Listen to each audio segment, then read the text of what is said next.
இந்த ஒரு காணொளி காண்போர எல்லாருமே வந்து கண் கலங்க வச்ச இந்த ஒரு காணொளி.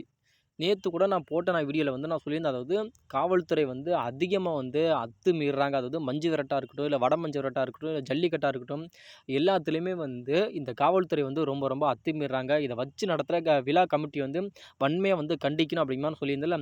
ஆனா இந்த ஒரு வீடியோ வந்து இப்போ வந்து அதிகமான சோசியல் மீடியால வந்து அதிகமா வந்து பகிரப்படுது. ஏன்னா, இப்போ இந்த இந்த ஒரு விஷயம் வந்து ரொம்ப ஒரு ஒரு வைரலான ஒரு நியூஸா வந்து இப்போ வந்து போயிட்டு இருக்கு. அதாவது புதுக்கோட்டை மாவட்டத்தில நடந்த ஒரு அதாவது மஞ்சு விரட்டு. அது புதுக்கோட்டை மாவட்டத்தில நெய்வாசல் அப்படிங்கிற அந்த ஒரு பகுதியில வந்து மஞ்சு விரட்டு வந்து நடந்திருக்கு.